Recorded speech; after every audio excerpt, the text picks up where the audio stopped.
देखिए electricity company के case में हमें डेप्रिसिएशन अलग से क्यों पढ़ना है, ये देखो क्या होता है कि इलेक्ट्रिसिटी जो कंपनी होती है उनको एक ऑप्शन दिया जाता है स्टार्टिंग में कि आप चाहें तो एसएलएम लगा लीजिए और आप चाहें तो डब्ल्यूडीवी लगा लीजिए। हम आपको ऑप्शन दे रहे हैं कि आप एसएलएम या डब्ल्यूडीवी लगा ले, ये आपके पास ऑप्शन है। ठीक है, एक बार आपने जो ऑप्शन सेलेक्ट कर लिया बाद में आप अपना ऑप्शन बदल नहीं पाएंगे, मतलब बाद में आपको उसी मेथड में लगाना पड़ेगा, फिर आप नया मेथड यूज नहीं कर सकते हैं।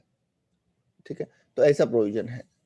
अब मुझे बताओ कि अगर इलेक्ट्रिसिटी कंपनी ने चूज किया कि साहब हम तो डब्ल्यूडीवी लगाएंगे, तो क्या हमें कोई दिक्कत है? नहीं, हमें कोई दिक्कत नहीं है। अगर उन्होंने कहा हम डब्ल्यूडीवी लगाएंगे तो बहुत अच्छी बात है। वही ब्लॉक कॉन्सेप्ट जो हम आज तक पढ़ के आए हैं, ठीक है, वही ब्लॉक कॉन्सेप्ट जो हम आज तक पढ़ के आए हैं, उसी ब्लॉक कॉन्सेप्ट को लगा दो, बात खत्म। समझ गए? बट अगर उसने कहा एसएलएम लगाना है, तो एसएलएम तो अभी हमने नहीं पढ़ा, तो चलो फिर एसएलएम पढ़ते हैं। स्ट्रेट लाइन मेथड वैसे आपने अकाउंट्स में पढ़ा हुआ होगा, बहुत आसान होता है। क्या लिखते हैं हम? Cost minus scrap upon estimated life. बताओ ऐसे लिखते हैं क्या? बताइए, क्या डेप्रिसिएशन लगाने के लिए एसएलएम बेसिस पे ऐसे लिखते हैं हम? Cost minus scrap upon life.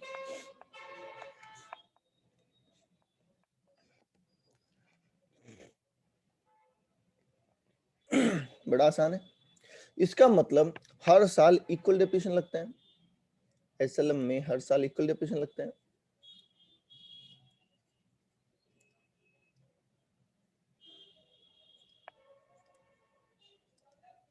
ठीक है, अब यहाँ पे डेप्रिसिएशन लगाना तो बड़ा आसान है, डेप्रिसिएशन लगाना तो बहुत ही आसान है।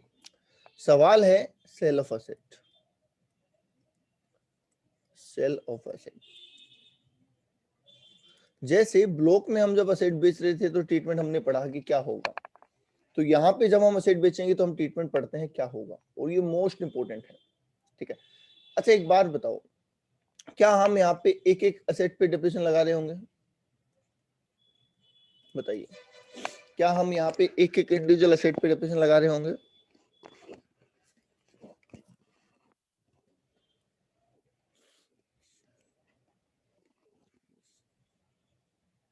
बोलो भाई, क्या हम यहाँ पे एक एक असेट पे इंडिविजुअल असेट पे डेप्रिसिएशन लगा रहे होंगे?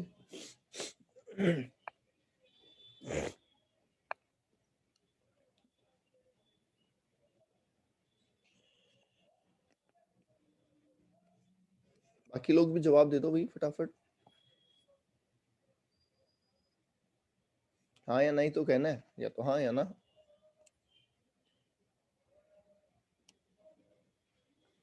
बिल्कुल, क्योंकि देखो सिंपल सी बात है, हम जब कॉस्ट माइनस स्क्रैप कर रहे हैं तो पर्टिकुलर असेट की कॉस्ट ले रहे हैं, पर्टिकुलर असेट की लाइफ ले रहे हैं, तो इसका मतलब पर्टिकुलर असेट पे चल रहा है सारा मामला।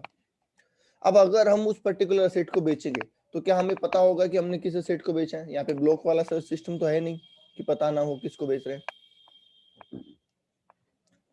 ठीक है, तो यहाँ पे प्रॉफिट लॉस निकालना आसान हो जाता है। कैसे? सबसे पहले आपको निकालनी है बेटा बुक वैल्यू। सबसे पहले आपको क्या निकालनी है? बुक वैल्यू, जिसको हम डब्ल्यूडीवी भी कह सकते हैं। फॉर एग्जांपल, मैं एक एग्जांपल डाल देता हूँ यहाँ पे। एक असेट है, उसकी कॉस्ट है बेटा 10 लाख रुपए, लाइफ है उसकी 10 ईयर्स। ठीक है, और उसको सोल्ड कर रहे हैं हम आफ्टर 3 ईयर्स। तो बता सकता है 3 साल के बाद जब उसको बेच रहे हैं तो बेचते टाइम पे उसकी डब्ल्यूडीवी क्या है?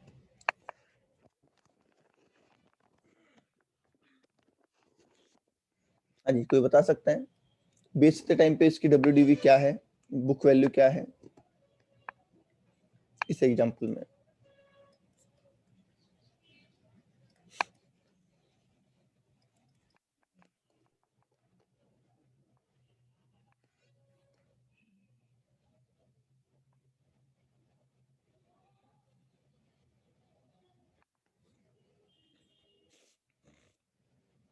कोई बता सकता है क्या? इस असेट को जब हम 3 साल बाद बेच रहे हैं तो इसकी बुक वैल्यू क्या है? चिराग बता रहे हैं 7। ओके, और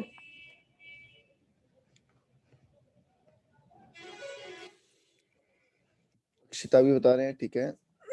और बोलिए। चलो ऐसा कर लेते हैं ना, अपन एक बेटा रूल सेट कर लेते हैं ना, 4 लोगों के आंसर का वेट करूंगा मैं, 4 लोगों का आंसर आते हैं मैं फिर आगे चल दूंगा, ऐसा कर ले। अब जिसको ज्यादा अच्छे मार्क्स लाने हो वो जल्दी रिप्लाई कर दें। 4 लोगों के जब तक आंसर नहीं आएंगे मैं चलूंगा नहीं, और 4 लोगों के आंसर आते ही चल देंगे, चाहे वो कोई भी 4 लोग।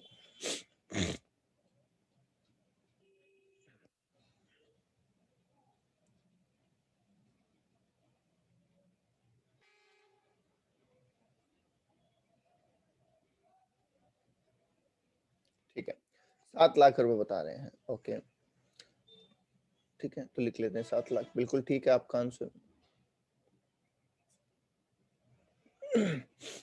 अब चलते हैं आगे। बात ये आई कि 7 लाख की एसेट को जब हम बेचेंगे तो मे बी ये कम में बिके, ज्यादा में बिके, तो कई पॉसिबल कंडीशंस हो सकती हैं, हमें वो पॉसिबल कंडीशन को देखना है। कैसे? देखो,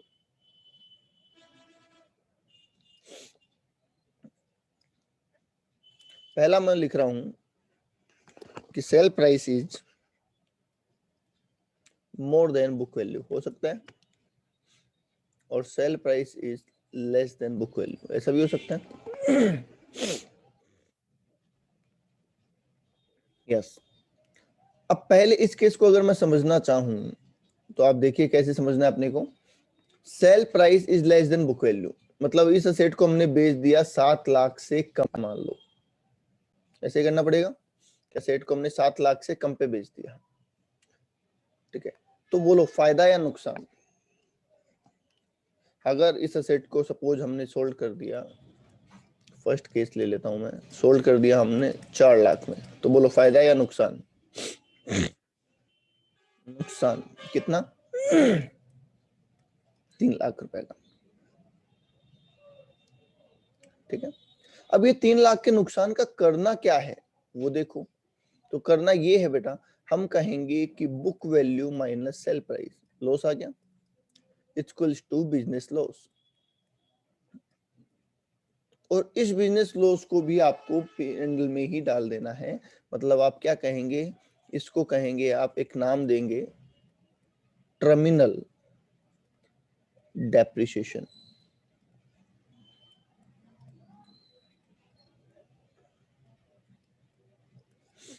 टर्मिनल डेप्रिसिएशन के नाम से आप इसको P&L में चार्ज कर देंगे। टर्मिनल डेप्रिसिएशन का मतलब आखिरी डेप्रिसिएशन, समझ गए? तो जितना भी लॉस बचता है एट द लास्ट उसको डाल दो आप उठा के, कहाँ पे? P&L में, और कह दो कि टर्मिनल डेप्रिसिएशन लग गया, लास्ट डेप्रिसिएशन लग गया, किस्सा खत्म। लो जी, हो गया काम तमाम। बोलो जी, कोई डाउट किसी को?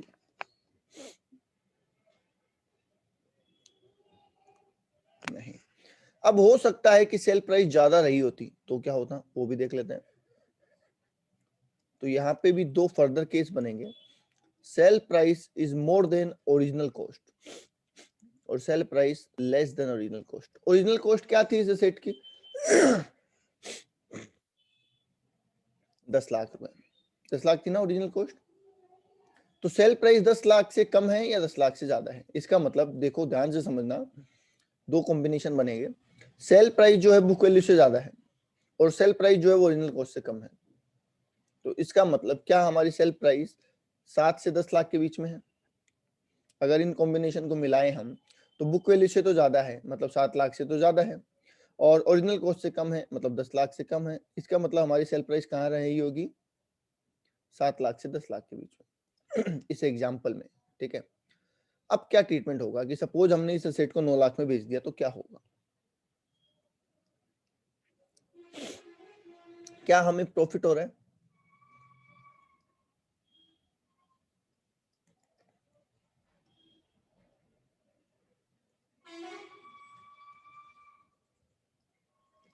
ठीक है, कितने का? 9 लाख में बेचा, 7 लाख का सामान, तो 2 लाख का बिजनेस प्रॉफिट। अब यहाँ पे एक समझने वाली बात है, मोस्ट इंपोर्टेंट, उसको समझ लो। बेटा हमने आज तक बिजनेस से कितना खर्चा चार्ज किया है ये बताओ। हमने आज तक बिजनेस से कितना खर्चा चार्ज किया है रिगार्डिंग दिस असेट, इस असेट के लिए हमने बिजनेस से कितना खर्चा चार्ज किया है आज तक,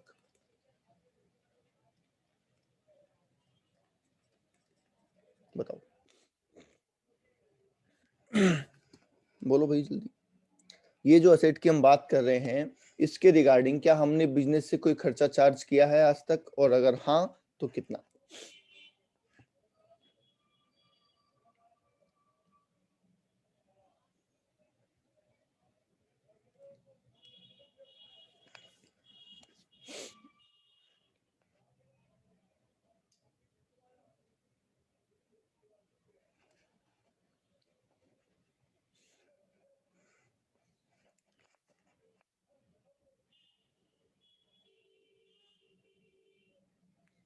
हमने इस असेट के रिगार्डिंग जिसकी हम बात कर रहे हैं इससे रिलेटेड कोई खर्चा बिजनेस से चार्ज किया है क्या, हाँ या ना, और अगर हाँ तो कितना।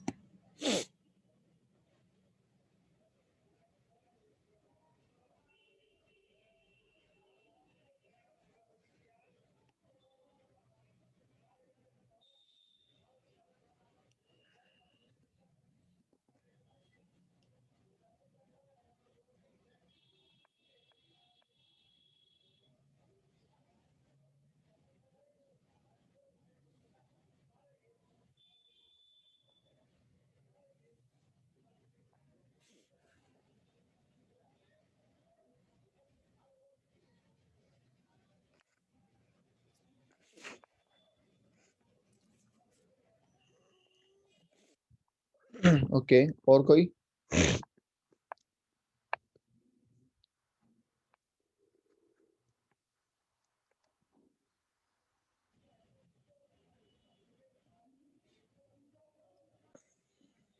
तो बात आई कि बुक में क्या हुआ, हमने आज तक कोई खर्चा चार्ज किया है क्या, यस हमने खर्चा चार्ज किया है।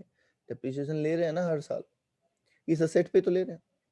और इस असेट पे आज तक हमने कितना खर्चा चार्ज कर लिया, अगर मैं बात करूं तो 3 लाख रुपए का डिप्रिसिएशन लगा लिया।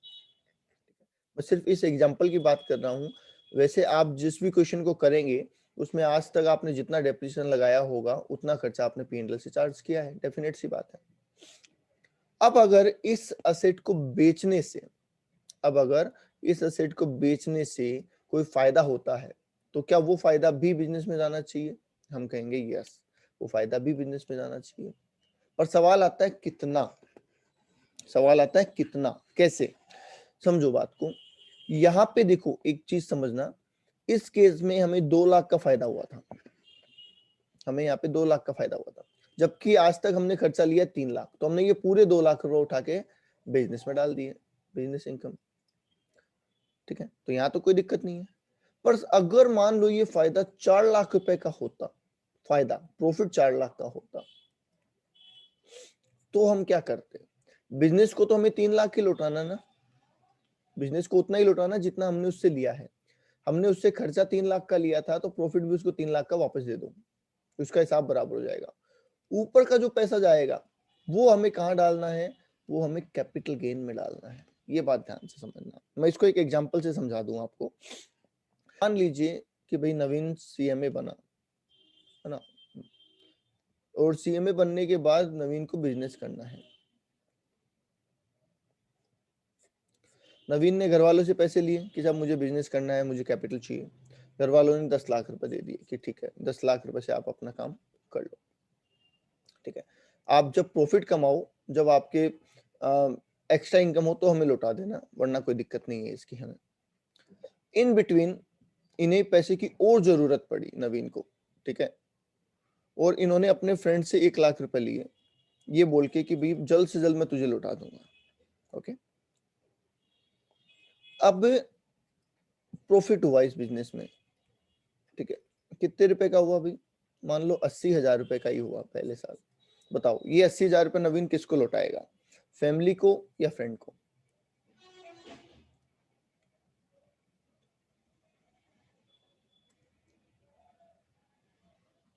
फ्रेंड को लौटाएगा, ठीक है, क्योंकि उनसे शॉर्ट टर्म के लिए लिए थे, पहले कहा था भी उनको वापस लौटाना है। अच्छा, यही फायदा अगर 1,80,000 का हुआ होता तो क्या करते हैं? 1,00,000 फ्रेंड को लौटा देते हैं और 80,000 रुपए फैमिली को लौटा देते हैं। सही है, ठीक है। तो मतलब इन एनी केस फ्रेंड को तो कितना देना है? 1,00,000 ही देना है ना, क्योंकि उससे 1,00,000 ही लिया था हमने। तो इसका मतलब बिजनेस को हमें उतना ही देना है जितना हमने बिजनेस से लिया था मैक्सिमम। तो देखो यहाँ पे हमने बिजनेस से कितना लिया था? 3,00,000 रुपए एज डेप्रिसिएशन। जब 2,00,000 बचे तो हमने इसको 2,00,000 दे दिए, पर जब 4,00,000 बचेंगे तो भी हम इसको कितने ही देंगे? 3,00,000 ही देंगे, 3,00,000 से ज्यादा नहीं देंगे। आई बात समझ में?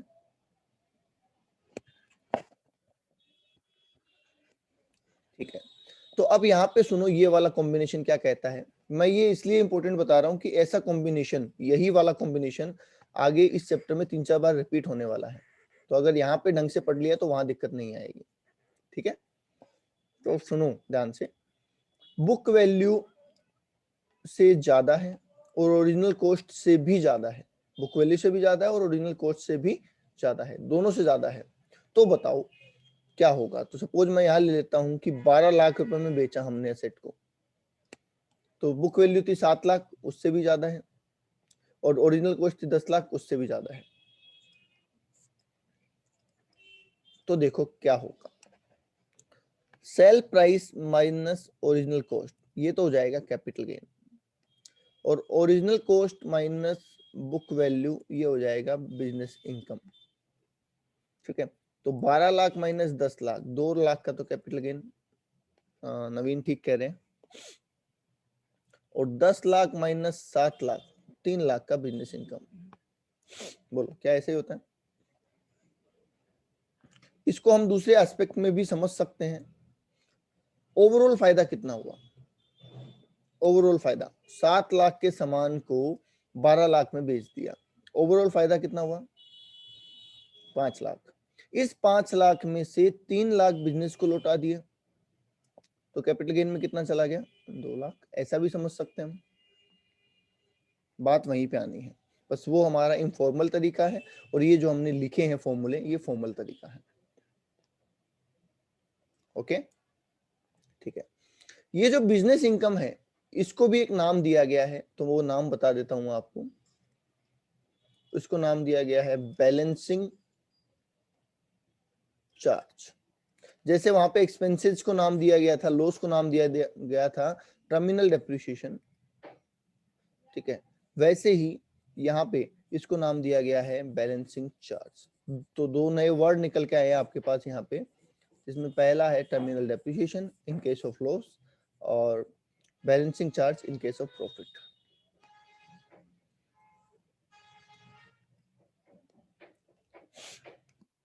बताइए जी, ये बात समझ में आती है?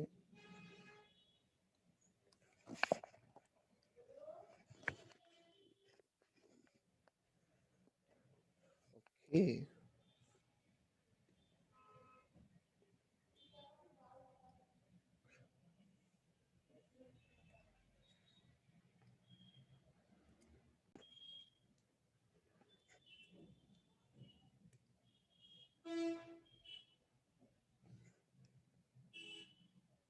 आपकी बुक में एक क्वेश्चन भी है इसका, आपकी बुक में एक इसका क्वेश्चन भी है, देख लेते हैं।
क्योंकि साथ साथ में क्वेश्चन करने से हमें ये कॉन्फिडेंस आता जाएगा कि हम क्वेश्चन को समझ पा रहे हैं।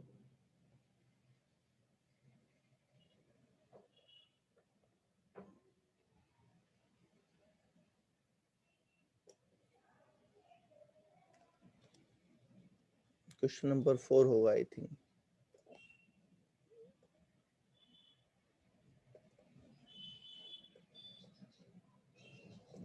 चलिए ये रहा क्वेश्चन नंबर 4 पढ़ेंगे। दिख रहा है आपको, विजिबल है क्या?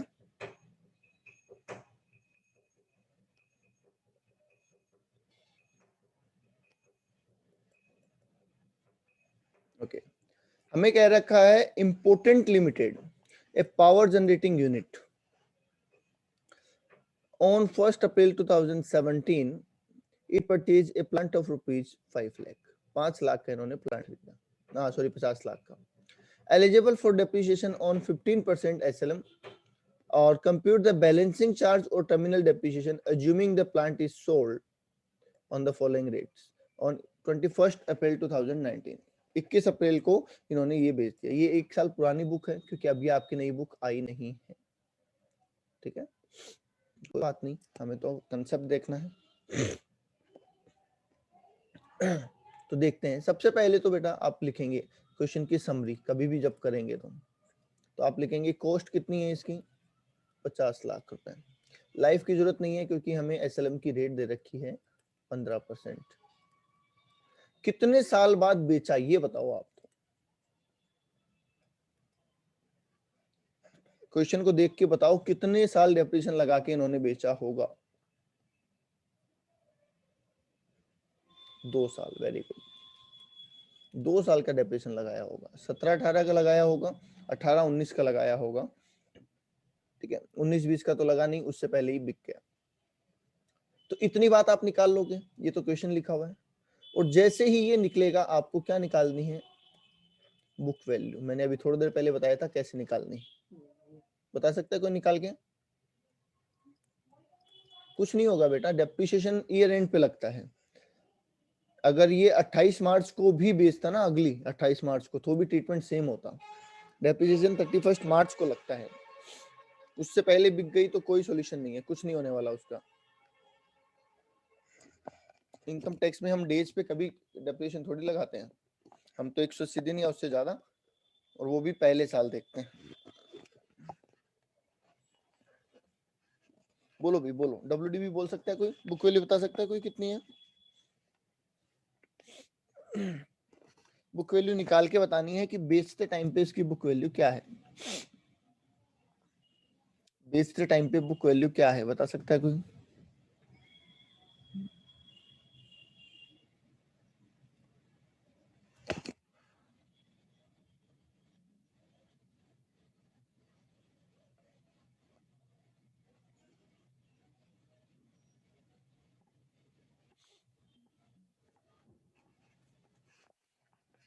$35 लाख। और बोल दो भाई फटाफट। बेचते टाइम पे इसकी बुक वैल्यू बता सकता है कोई?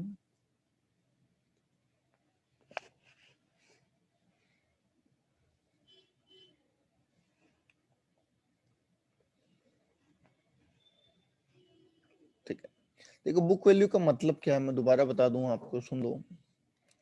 बुक वैल्यू मतलब कॉस्ट माइनस डिडक्शन। एसेट की कॉस्ट कितनी थी और हमने आज तक कितनी डिडक्शन ले ली। हमारी एसेट की कॉस्ट थी 50 लाख। डिडक्शन के तौर पे हमने 2 साल डेप्रिसिएशन लिया है क्योंकि 2 साल के बाद बेचा है, तो डेप्रिसिएशन कितना लिया होगा? 50 लाख का 15%। और क्योंकि एसएलएम है इसलिए अब कई लोगों के माइंड में चल रहा होगा कि सर डब्ल्यू बुक वैल्यू कैसे बताएं, पहले 50 लाख का 15% लगा होगा, फिर 35 लाख का 15% लगा होगा, ऐसा कई लोगों के माइंड में चल रहा होगा। पर नहीं, ऐसा नहीं है, ये एसएलएम मेथड है। सेम डेप्रिसिएशन लगता है। कितना लगता है? सेम डेप्रिसिएशन लगता है। तो 7.5 लाख रुपए अगर 1 साल का होता है तो 2 साल का 15 लाख रुपए डेप्रिसिएशन लग चुका है। तो हमारे पास बचेगा 35 लाख रुपए। ये इसकी बुक वैल्यू है। अब 35 लाख वाली एसेट को हमने बेच दिया। इसके हमें 4 कॉम्बिनेशन दे रखे हैं, ठीक है। किस किस रेट में बेच दिया देखो। पहला कह रहा है कि 35 लाख के एसेट को 7.5 लाख में बेच दिया, तो बोलो प्रॉफिट या लॉस? बोलो जी, लॉस कितने का?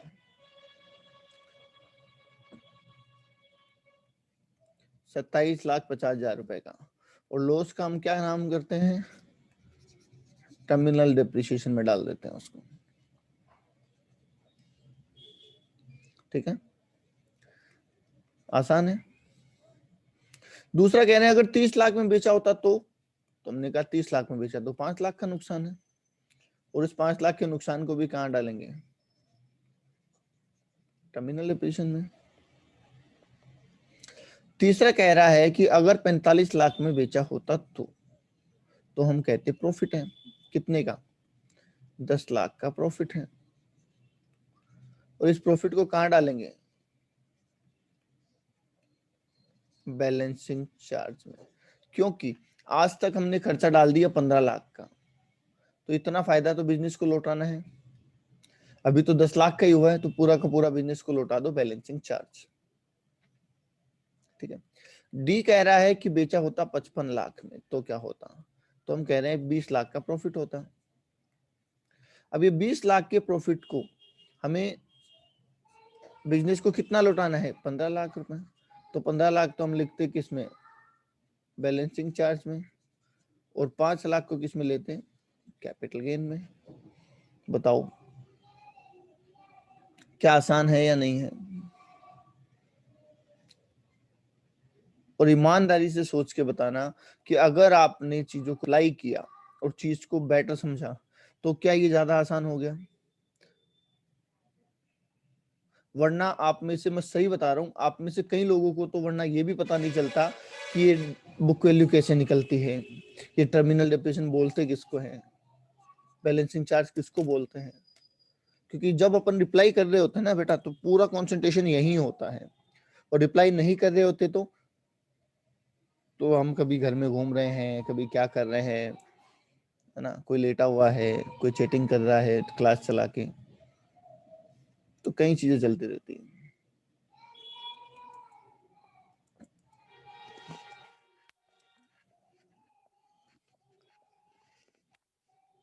चलिए आगे देख लेते हैं।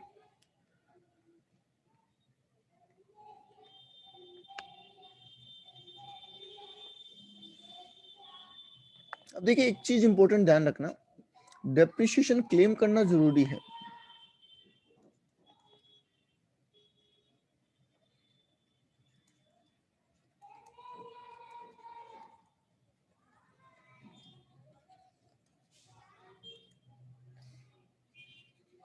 It is necessary to claim depreciation. मुझे एक बात बताओ कि मैंने एक लैपटॉप परचेज किया, ठीक है, एक एग्जांपल के तौर पे पूछता हूँ, मैंने एक लैपटॉप परचेज किया 60,000 रुपए में, ठीक है, और मैंने अपने बुक्स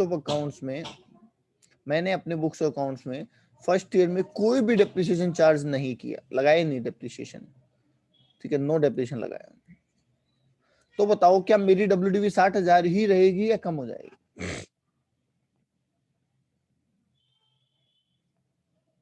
मैंने कोई डेप्रिसिएशन चार्ज नहीं किया अपने बुक्स में, कोई P&L में डेप्रिसिएशन डाला ही नहीं, डेप्रिशिएट किया ही नहीं एसेट को, तो मेरी WDV जो रहेगी बुक्स में वो 60,000 रहेगी, या आप बोलोगे कि नहीं सर एसेट की तो वैल्यू कम हुई है तो वो तो कम होनी चाहिए? बताओ।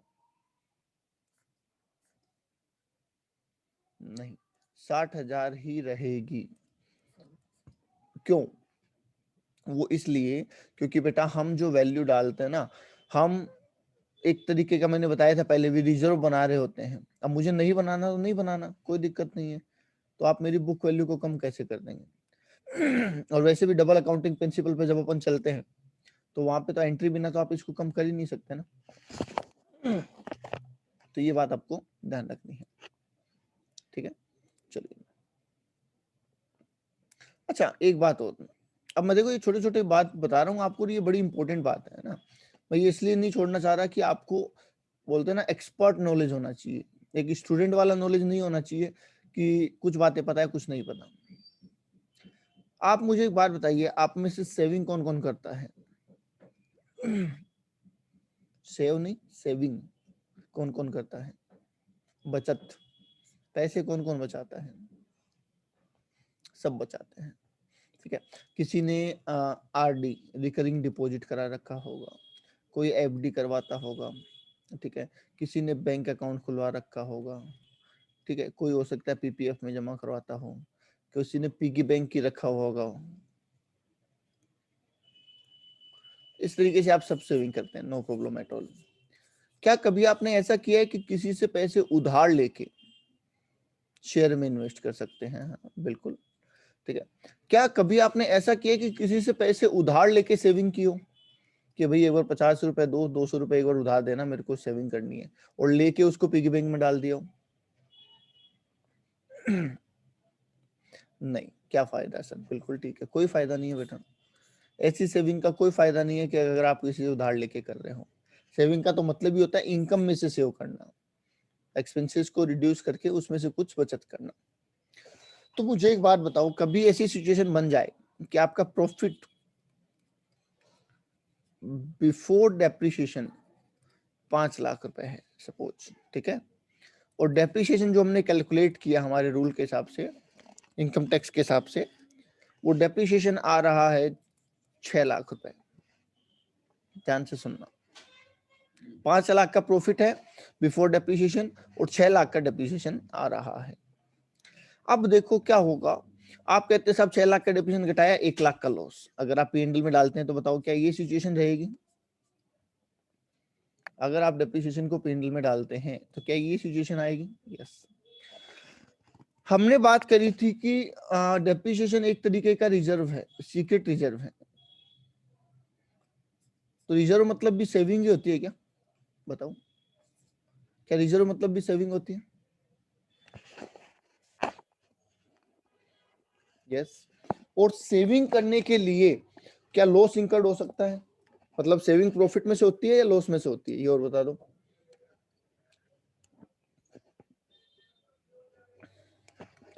प्रॉफिट में से होती है। तो प्रॉफिट तो हमारे पास 5 ही लाख का था, पर हमने 6 लाख की सेविंग करने के चक्कर में 1 लाख का लॉस दिखा दिया, तो क्या ये सही रहेगा?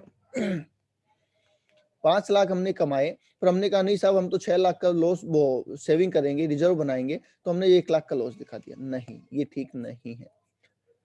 रिजर्व बनाने की वजह से लॉस शो हो, ऐसा ठीक नहीं है।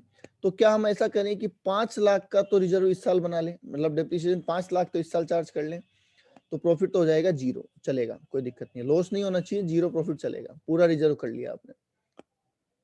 और 1 लाख का जो आपका रिजर्व कम पड़ गया वो आप अगले साल बना लेना। बोलिए, ऐसा कर सकते हैं क्या कि भाई इस साल 5 ही लाख का प्रॉफिट है, हमारा 6 लाख का प्रोविजन बनना था, कोई बात नहीं, 5 लाख का तो इस साल बना लो, 1 लाख का अगले साल बना लेना।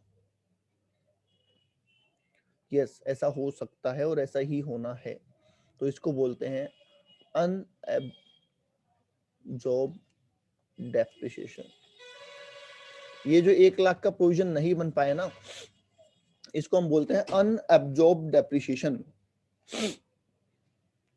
जो अब्जॉर्ब नहीं हो पाया। अगर आप वर्ड भी समझेंगे ना तो बड़ा क्लियर है, अनएब्जॉर्ब, ऐसा डेप्रिसिएशन जो अब्जॉर्ब नहीं हो पाया प्रॉफिट के अगेंस्ट, उसको कह रहे हैं अनअब्जॉर्ब डेप्रिसिएशन। और ये कैरी फॉरवर्ड हो जाएगा, अगले साल हम इसको प्रॉफिट से चार्ज कर लेंगे। आगे बात समझ में? तो ये नया वर्ड आपने और सीखा है, अनअब्जॉर्ब डेप्रिसिएशन।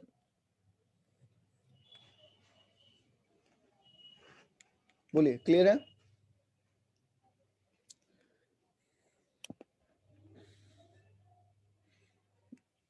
ठीक है। तो अगर आपसे कोई पूछे कि अनअब्जॉर्ब डेप्रिसिएशन क्या होता है, तो बता सकता है कोई?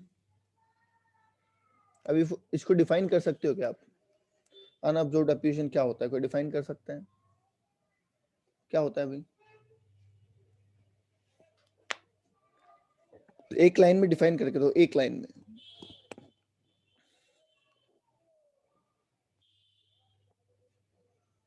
नहीं नहीं, ऐसे मत लिखो, पूरा लिखो कि क्या मतलब है इसका।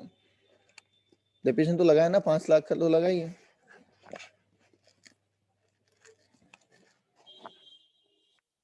एक लाइन में इसको डिफाइन करना है कि एकदम प्रॉपर।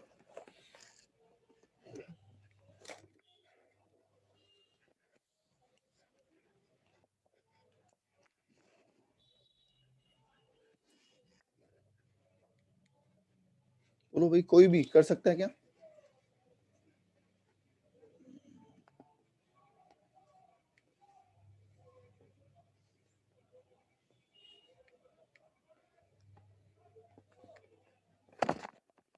हाँ या ना? आप इसको एक लाइन में कर सकते हैं, जो लास्ट ईयर प्रॉफिट नहीं हुआ तो अगले साल प्रॉफिट हो जाएगा। थोड़ा सा अधूरा है।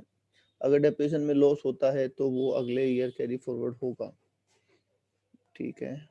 Depreciation which is necessary to be charge but can not be charge due to non sufficiency. Very good, बहुत अच्छा लिखा है। प्रॉफिट कम, डेप्रिसिएशन ज्यादा। ठीक है, ये भी शॉर्ट में ठीक है। हाँ, ये अक्षिता ने सबसे सटीक लिखा है कि हम depreciation which cannot be charged to P&L due to non sufficiency या insufficiency of profit। प्रॉफिट कम होने की वजह से जो डेप्रिसिएशन चार्ज नहीं हो पाया उसे हम क्या कहेंगे? Unabsorbed depreciation. या फिर ऐसे लिख दो, depreciation which can not be absorb due to insufficient profit. बोले, ऐसा बोल सकते हैं?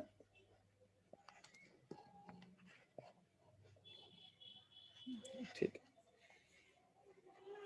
डन। आगे देख लेते हैं, लास्ट पॉइंट है और हमारा डेप्रिसिएशन खत्म हो जाएगा। अब डेप्रिसिएशन का लास्ट पॉइंट हमारा है और डेप्रिसिएशन खत्म हो जाएगा।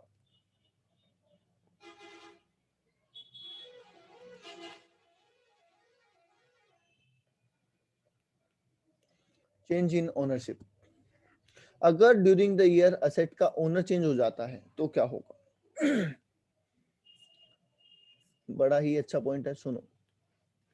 कैसे होती है भाई ownership change? Due to sale हो सकती है क्या? कि हमने हमारी एसेट किसी को बेच दी तो अब वो मालिक बन गया, हम नहीं है।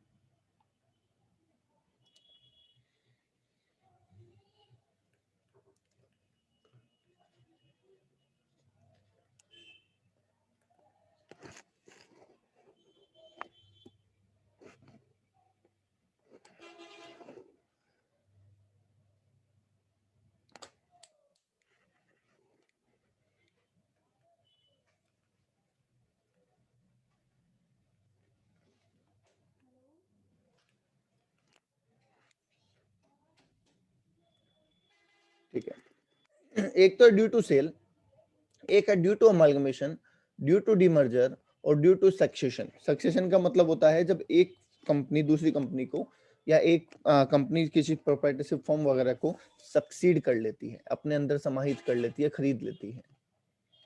ठीक है, सबसे पहले हम आते हैं ड्यू टू सेल। बताओ जी, ये है मिस्टर ए, ठीक है, और ये है मिस्टर बी। इन्होंने अपनी एक असेट सेल कर दी to mister B on 1 November 2020। Mister A ने अपनी एक असेट मिस्टर बी को बेच दी 1/11/2020 को। तो बताओ प्रीवियस ईयर 1920 में क्या ट्रीटमेंट होगा? सॉरी, 2021 में। ध्यान से समझ लेना, ध्यान से समझ लेना। ए ने अपनी एक असेट बी को बेच दी 1/11/2020 को, तो प्रीवियस ईयर 2020-21 में क्या ट्रीटमेंट होगा? ठीक है, मैं बता देता हूं, आप ये देख चेक करो सही है या नहीं। क्या ए उसको अपने ब्लॉक में से रिड्यूस करेगा? क्या ए उसको अपने ब्लॉक में लिखेगा less sold during the year? और कुछ करने की जरूरत नहीं है, अपने आप उसका ब्लॉक कम हो जाएगा, अपने आप उसका डिप्रेशन हट जाएगा।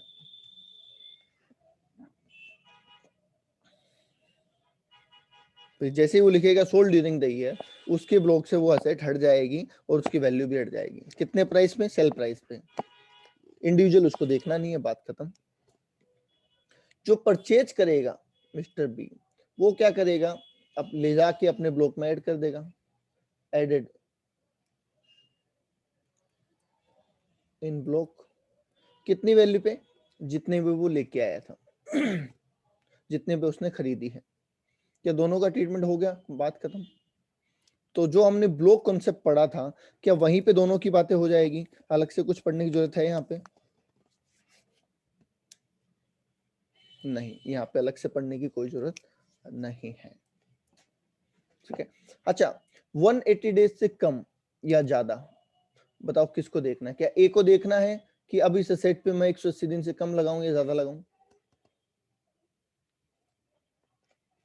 बताइए, क्या ए को 180 डेज से कम या ज्यादा वाला कंसेप्ट देखना है इस सेट पे?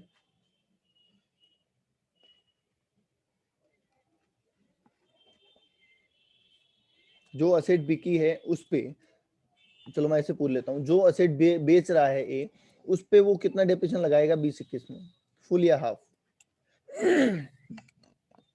जो असेट बिक रही है उस पे ए कितना डेप्रिसिएशन लगाएगा 2020-21 में, फुल या हाफ?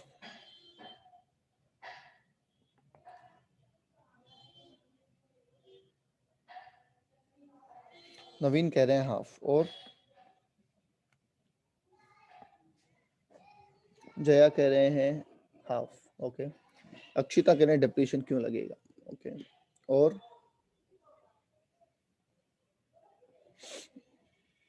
बोलते जाओ भी फटाफट।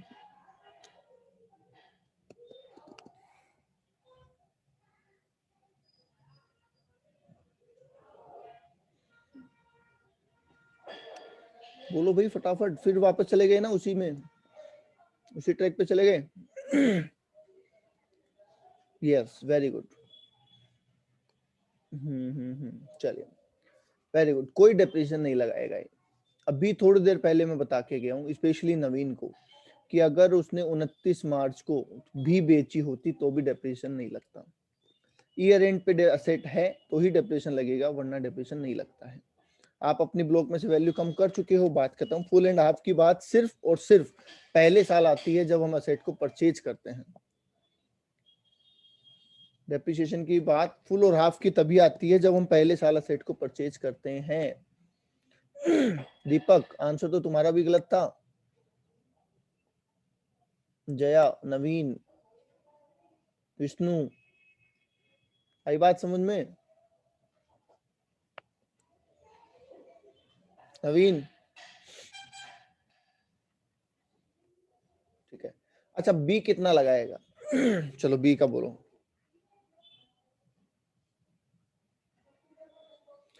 बोलो बी कितना लगाएगा, फुल और हाफ? चलो अब सोच समझ के बताना। 2021 में इस असेट पे बी कितना डेप्रिसिएशन लगाएगा?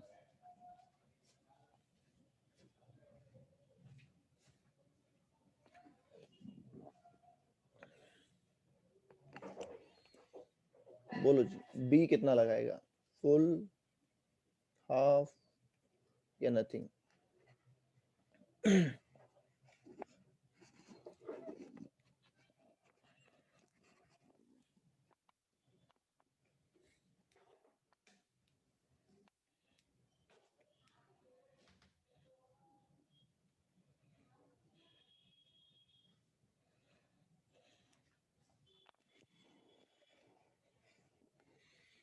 नहीं लगेगा, नहीं लगेगा। और बोलते जाओ फटाफट।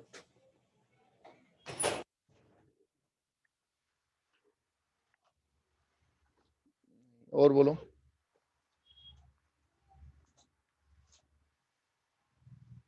जल्दी जल्दी रिप्लाई कर दो। बी कितना डेप्रिसिएशन लगाएगा इस सेट पे, फुल, हाफ या नथिंग?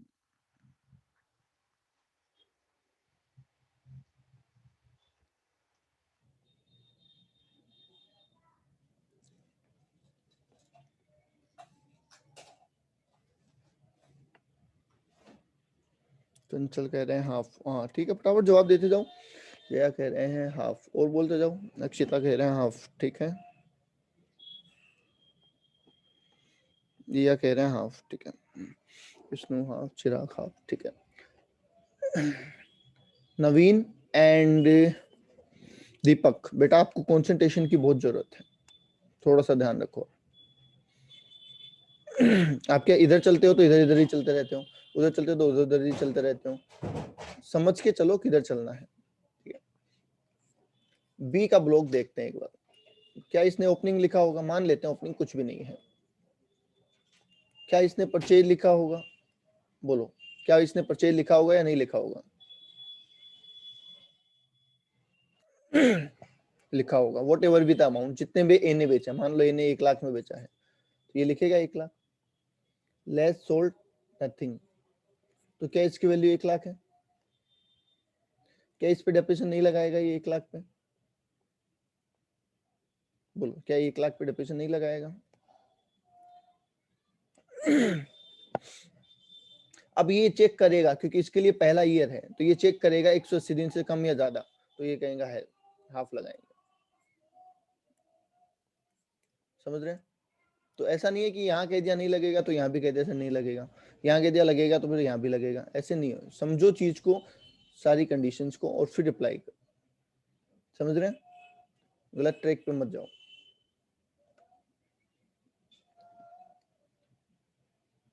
डन।